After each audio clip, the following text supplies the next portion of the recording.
We got a special show for you today. Aftermath of the Villanova tough loss on the road. Georgetown coming up. You know what time it is. You're locked on.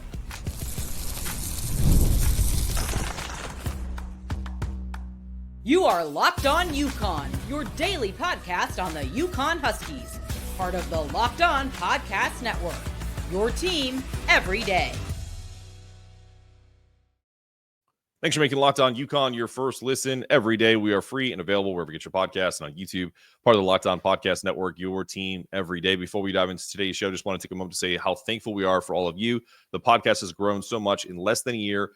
You know, we started last March. It's all because of fans like you who value the great UConn content we try to bring you. So thank you so much. And honestly, what you've done is you've made us a top show at the network. We're either number one or number two constantly on the charts in terms of college basketball at our network. For Spotify and Apple, we're proud to say we're the only daily podcast covering both UConn men's and women's basketball, the hoops capital of the world. We're thrilled to bring you the coverage you deserve, and to show that gratitude, we're giving back. We're donating 10% of our revenue to Husky Ticket Project, helping send kids to UConn games on the men's and women's side. So if you're enjoying the show, please take a moment to subscribe, follow, leave a review. That always helps wherever you listen. Thanks again for making Locked On UConn your first listen every day. From big upsets to game-winning drives, the NFL playoffs are better with FanDuel, because new customers can bet $5 and get $200 in bonus bets guaranteed. Win or lose, visit FanDuel.com to get started. Okay, we bring to the program college basketball analyst and media personality Ryan Hammer. Let's get him on the show right now.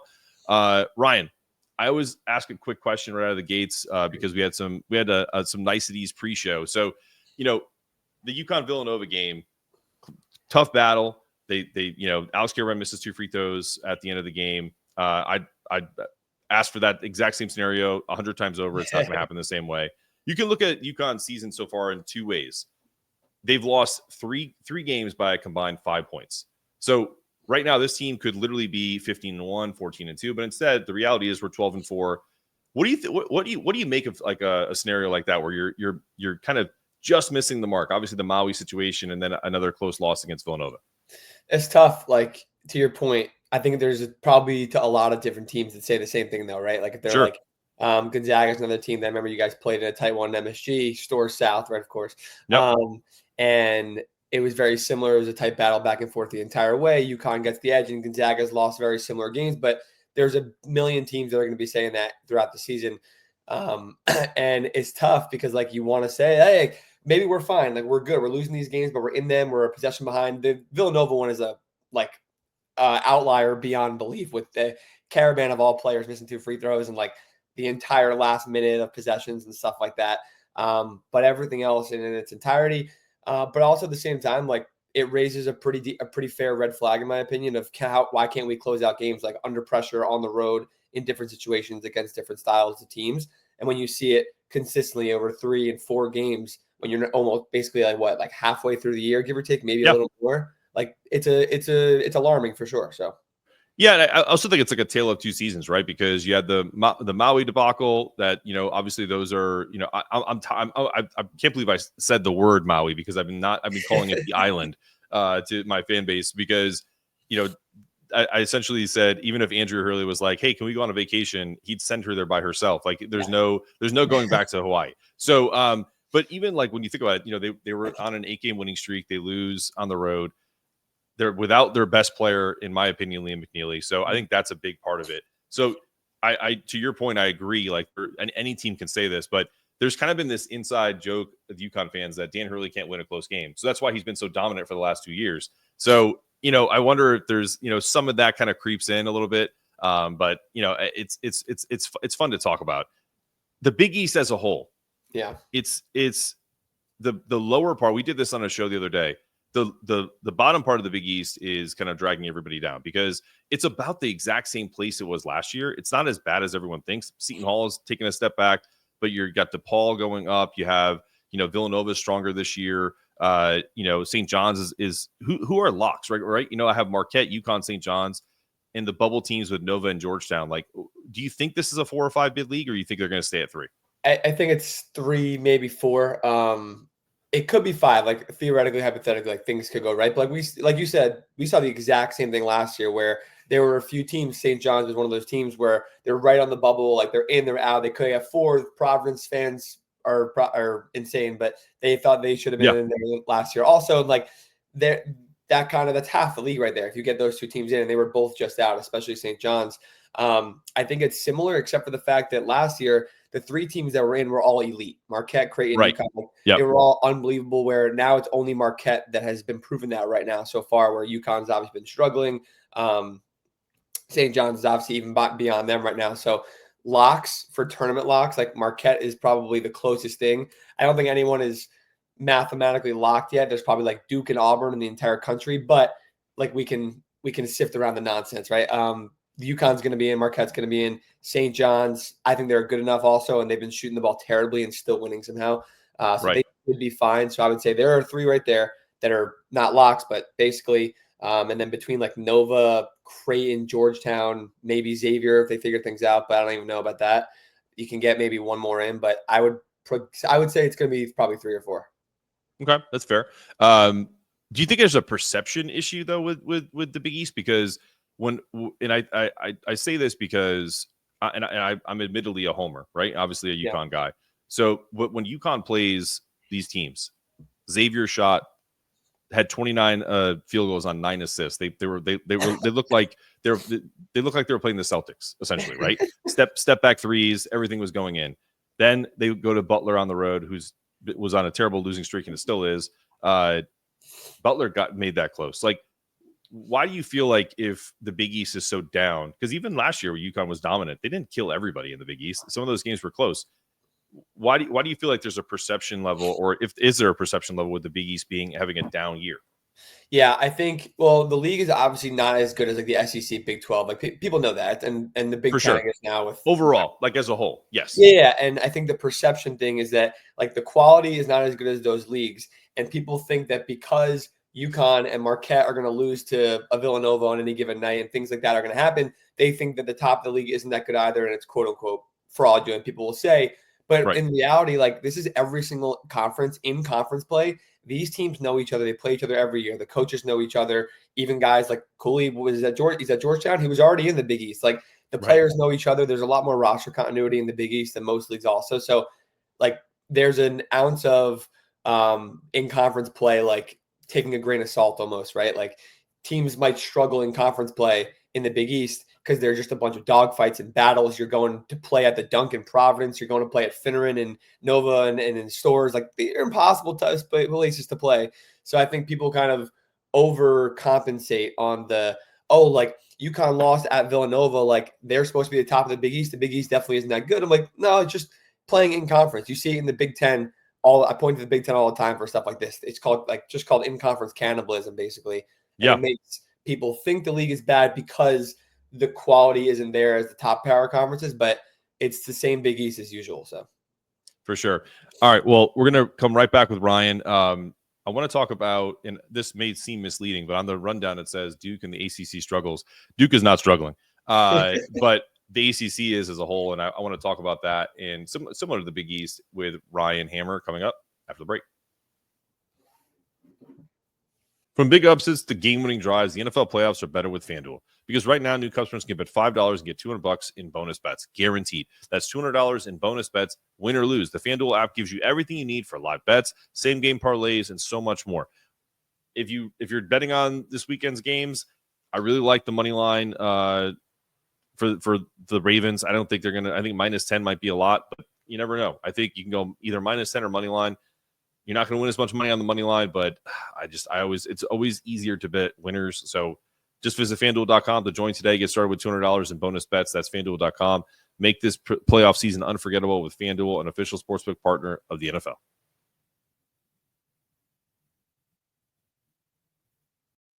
All right, we're back with Ryan Hammer.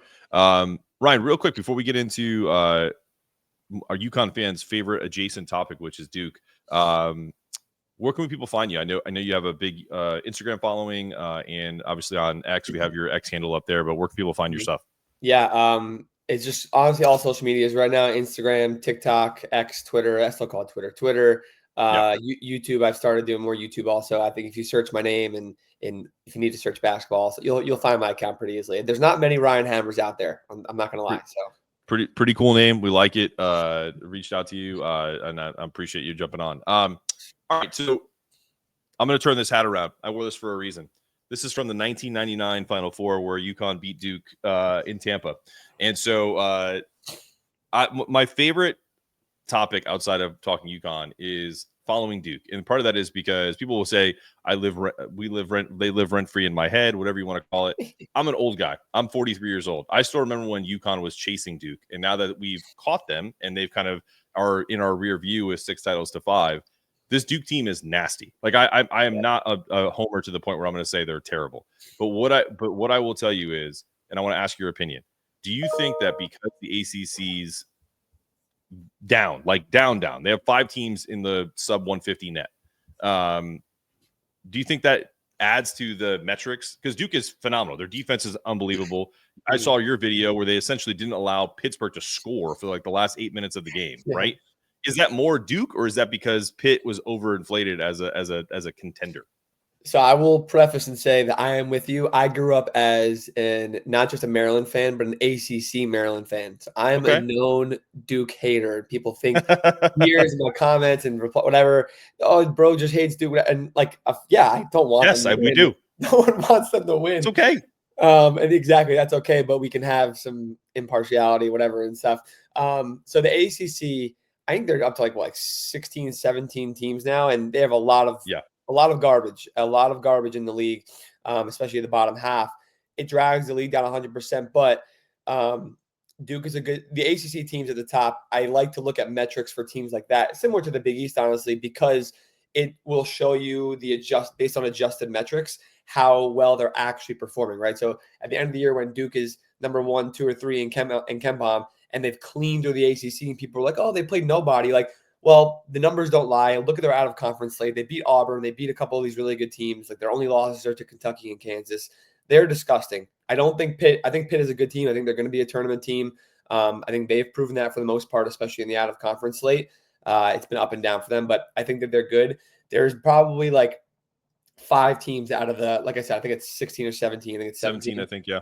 There's 5 teams that should be tournament teams probably this year, which is actually pretty decent because, like, I think the last few years they've been struggling to even get that. It's been very similar. But then, like we see in the tournament every year, the ACC teams that get in, they end up doing well. It's true. So it wouldn't surprise me at all. This Duke team is disgusting. The defense is absolutely ridiculous. I definitely point more to them than Pitt or the general ACC for that 8-minute plateau. Yeah, and I honestly thought the ACC was going to have a better year initially to start, right? You get Clemson coming off an Elite Eight. They beat Kentucky at home. North Carolina's got supposedly had a pretty good class. They beat Kansas on the road, or am I missing? No, they lost to Kansas, right? But it was close. They came back. Yeah. They were down 20, and then they came back. Kind of reminded me of the UConn game last year. So I kind of felt like that was going to be a springboard, but that team is up and down. You know what I mean? Like, so if Duke is their counterpart is Clemson or Pittsburgh, it's kind of like it is a down year. I mean, if you can't point to North Carolina, my good buddy at Wake Forest, Steve Forbes, is trying his what's off to try to get Wake Forest in the NCAA tournament. Right. I don't know if that's going to happen. We'll see. But I mean, it's just, to me, it's a similar situation as the Big East, right? There's one elite team, and the rest are kind of scratching and clawing, in my opinion. All right, so tell me about the Trapezoid of Excellence. We've never talked. This is the first time we've ever met, so I want to know about how you came up with this and tell people what that is. For sure. The Trapezoid of Excellence has gained popularity and stuff, not with my own intent ever. I post a lot of data charts and analytics and numbers, and I think visuals with team logos are they can be taken too much sometimes, but they're really interesting. They're great for understanding for the common fan, because when you see a Duke up here and a Seton Hall down here, you're like, great, they're good and they're not good. Like, it's pretty easy to do math there. Right. People also very much enjoy seeing all the logos and trying to find their team. So the engagement has worked. So it's made me do it more over the years. I really did the charts a lot last season. One of them, I was just doing like basically my own deep dive into just seeing what teams, like why teams are winning in March. And I started looking at pace pace of play, slow, fast, how many possessions you're playing. And I was like, oh, this is interesting. Like, because like when you have a team that plays really fast and really slow, like your eyes tell you like this should be an interesting game. Like one of them's got to give, right? Or they got to meet in the middle somewhere. So I started looking more into it, and I started to realize that all the past national champions and majority of teams that succeed in March and in the postseason tend to be in the middle of the pace chart, like not super fast, not super slow, but they also play at obviously a very high rating. So the upper middle is what that becomes. And the idea of the trapezoid, it's a shape of a trapezoid. It goes out and up because the faster or slower that you play, the better you have to be to really win. It's really focused on winning a national title. And I use the recent national champions as the blueprint. Virginia is a great example in 2019 because they played so slow that you're like, there's no way they don't fit the bill, but they played so well at a historic net rating that it didn't really matter that they played so slow. Houston has been kind of chasing that idea and trying to get that, and they haven't been able to win a national title because they haven't been at that level for Virginia. So what is UConn on your list, like in terms of like the last two national champions? Like, because for us, like we know that they play a slower, because they run so many sets and it's intricate, like it's a slower pace of play. They do get out and run every once in a while, but it's not part of their DNA. They're not Alabama. So where does that fit in your metrics? Yeah, UConn, the last couple of UConn teams have actually played not super as slow as you think. I think just because like those teams like Houston, Villanova this year, even like Duke, Tennessee and stuff, like there are teams that play like ridiculously slow and stuff that kind of make UConn towards the middle. UConn, the last 2 years have been like the picture perfect child, whatever, of where you want to be in that. And that's I'm pretty sure where Auburn is this year. I have it up. It's like right square, top middle and stuff right now, at least.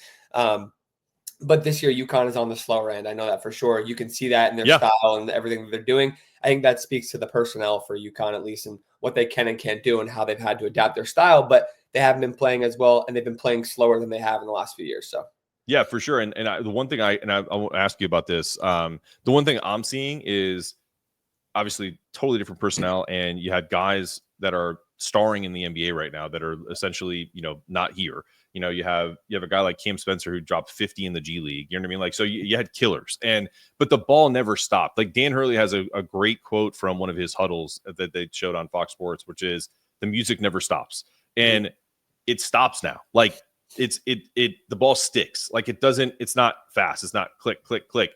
That's the thing that we're seeing. And it's because people are trying to find roles and he's searching for things and tinkering. So do you agree with that? Like, I think that's big. That's a huge part of why they're 12-4 and not 15-1. Yeah, I think he's had to experiment a lot more with the different personnel groups and rotations and stuff, and kind of who's his alpha, because he thought it was going to be Caravan, and then he was in and out. McNeely's out now, and solo ball is kind of taken over. And I think the big thing is the front court. Really, like I don't think they're bad at all. Terrace, Sampson, like they're good. They're not nearly as good as what you guys have had the last couple of years. Right. Everyone knows that. So that the bigs give them a really good floor because a lot of Dan Hurley's sets they play inside and out, and I don't think they're able to do that as much. So because of that, they're creating more sets for outside shots, which is working pretty well. They're shooting more than they usually do, really than ever. But they do shoot it at a pretty decent clip. They have guys who can be really good shooters and kind of stone cold killers at times. But defensively, I think has been the biggest difference. And, offensively, like we said, they're kind of adjusting and figuring that out. But defensively, you don't have Kling Kong, 7-foot monster, and you don't have Sonogo and things like that, where I think that's been the biggest struggle, and they're fouling a lot more. Their interior presence isn't as good, and I think that's been the biggest difference maker. Yeah. Do you find it wild, before we get to the next segment, that the aggregate for points and rebounds is better than it was last year, but the impactfulness is down, as you mentioned, right? Essentially, right? Like Donovan, essentially, people just made business decisions. If they went in the lane and he was there, they kind of got out, right? Now, not so much. They're going right at Sampson. They're going right at Terrace. They're like second or third in the country in blocks, but they're being challenged more. I think that's part of it. It's like you're getting more opportunities to block shots. So I think that's something that people need to understand. Yeah, and statistics, like you said, like I'm a big numbers guy. I look at numbers all the time, but when you watch a game and use your eyes, like that can tell you more than anything. So 1,000%. All right, we're gonna get to the last episode. No, next segment, and we're gonna give you a quick Georgetown preview. I think that's gonna be a battle, and we're gonna talk about that coming up after the break. From Big Up, this message is from our sponsor, Intuit TurboTax. Are you tired of the endless waiting, wondering, and worrying about your taxes? Well, now that's a thing of the past. You see, taxes don't need to be complicated or stressful. TurboTax is here to change the game. And that's by matching you with a TurboTax expert who can get you to work on your return right away. No more waiting for answers. No more wondering if you're missing out on deductions. Whether you've got one form or 20, TurboTax experts give you the taxes in their undivided attention while you get real-time updates on their programs. So you can focus on what really matters, your life. And you won't have to lift a finger. You'll get a peace of mind knowing that your taxes are being handled by the pros. Ready for stress-free taxes and the most money back guaranteed? Head over to TurboTax.com and get matched with your expert who's ready to take off your taxes off your plate so you can focus on your day. Only available with TurboTax Live full service, real-time updates only in the iOS mobile app. See guaranteed details at TurboTax.com/guaranteed.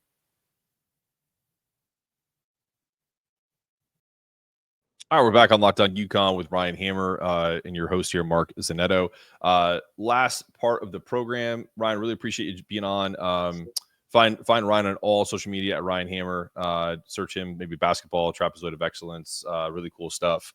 Good content. I was drawn to it because you're right. I have a buddy who helps me that has a PhD in economics with kind of the stats and advanced analytics, but I am not a PhD in economics. So I loved your format and I appreciate that. Of course. So they got Georgetown tomorrow in DC, a much improved Georgetown team that gave Marquette a little bit of a run.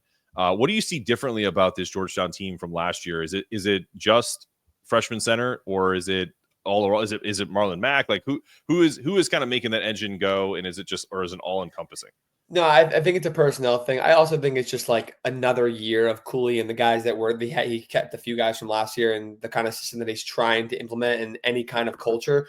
When you look at Georgetown, like what they were before him a couple of years ago, like it's no coach, not Jay Wright, nobody, no coach in the country, in the world is going to come in year one and just completely revolutionize Georgetown to what people wanted it to be on day one. Right. They're like, oh, and to be fair, Ed Cooley has been held to a higher standard because he left from Providence in the conference, I think. So people are like, if you're not good right away, then you're trash and you are nothing to us. You're absolutely zero. And that's obviously not fair. And people will do that. And it kind of is what it is. But I think Georgetown, he's had another year to settle in, and the personnel is different. Sorber, Malik Mack, like those two are dudes right there that have been playing much better, especially as of late too. So they can definitely do some damage. This matchup as a whole, like the way we look at and Jaden Epps is iffy if he's going to play on Saturday. So that'll be an interesting development. I think getting closer to tip off. UConn's guards are smaller this year. I will say though, and this is for the future, we'll get to that in a second, but as currently constituted with no Liam McNeely, you're going to have Hassan Diarra, Solo Ball, Jay Stu, Caravan, and Sampson are going to be your starters. How do they match up size-wise against Georgetown? Because I know Mack is a smaller guard, but for the most part, these guys, at least from my estimation, Georgetown's got some pretty long guys that are big-time athletes. Is it going to be a matchup nightmare for UConn similar to the Nova game, or is it going to be around what they've been able to handle so far this year? Yeah, I think it'll be more on the handleable side. They are pretty big and athletic. I think they rank like top 20 or 25 in height and effective height and KenPom stats, all these different things that they obviously have size, they have athleticism, and a lot of them are younger. They're more dynamic than ever than Georgetown has seen. So it will be tough. I think they don't shoot the ball well. They like to play down low. They like to play through Sorber in the paint and get their buckets inside, but they also don't draw a ton of fouls, which is what we talked about before, that UConn has struggled with inside of over-fouling because people are attacking them. They don't get to the free throw line a lot. They don't shoot well at the free throw line, really. So I think that's a positive for UConn. And they turn the ball over a ton. So if Jaden Epps is out, just Malik Mack, he's very good. He's crafty, but he's smaller. And I think the UConn guards have been pretty decent defending, at least in the perimeter. So if they can at least contain to not let the ball get inside so easily and so quickly, then that kind of bodes well for them. All right, Ryan, put on your best UConn jersey right now and think about this from a UConn fan's perspective. Not the spoiled UConn fan that's freaking out over a road loss in conference, but a rational one, okay? And we get Liam McNeely back at the end of January. You got to get through this stretch where they're playing decent competition. They're not playing the Marquettes of the world yet. They play Marquette February 1st. If you get Liam back February 1st, and I feel like that Dan Hurley has found something in Jalen Stewart, because Jalen Stewart in that game against Villanova played like he belonged. He had 10 points right off the bench quickly. He played great defense against Eric Dixon. He shot 6 of 20 from the floor. Yeah. what Dan Hurley wants to do is bring Jay Stu and have Liam play together, so they have a bigger lineup with one guard, whether it's Haas or Solo or someone at the point. Do you see that as the kind of the future for UConn? Because I do at times. I think he wants to play this bigger lineup and have that positional versatility. Yeah, it'll help, especially defensively. I think it makes up a lot for the lack of impactful front court players, like it's and defensively, rim protection, just like kind of disrupting in the lane and whatnot. I don't know. It's tough to say because like I feel like there have been so many flashes of different guys and different rotations that I like and then I don't like, and it's in the same ones. Like even with Ada Mahaney at times, I'm like, oh my God, like where was that Ada Mahaney? Like he had a couple of defensive possessions. I think it was the Villanova game or maybe the one before that. And I was like, look at my man defend, like look at him go. And I know how good he is offensive. Like I know how good he can be. That was just an example of like, there's probably 9 guys where I'm like, I don't know who I like the most. Liam's got to play big minutes 100%. He's only going to get better and better as the year goes on. He's probably the best player on the team, best offensive player. I think him and Solo, honestly, in my opinion, at least, but it's tough to say what they'll do. I don't disagree with that. I just don't think they're going to end up closing with that in tight games, that kind of lineup. That's all. Yeah, I don't disagree with that. I do think that if Jay Stu can be consistent, because you're right, there have been, I think that's you essentially just crystallized probably what Dan Hurley's talking about with his coaching staff. Is that right? Whether it's sitting there with Luke and Kamani being like, which of these guys is going to step up and be consistent? Because you had Jay Ross do it initially in the bye games, and then Jay Stu had 16 points in Maui and like in a blink, and then he looked like the best player on the court for the first 10 minutes of that Villanova game. So it's just the consistency is got to be there. And I think we just need to watch more Trapezoid of Excellence, and I think we'll all be better for it. Exactly. Ryan, I really appreciate you jumping on. Anytime you want to jump on and chop it up about UConn or college basketball, feel free to shoot me a message, and we'll definitely make it happen. So I appreciate you jumping on. Of course, man. Appreciate you having me. Absolutely. Well, this has been another episode of Locked On UConn. I'm your host, Mark Snetto, for Ryan Hammer. Go check him out on all the social media platforms. You know what it is. Stay locked in, stay connected, and as always, go Huskies. Go Huskies.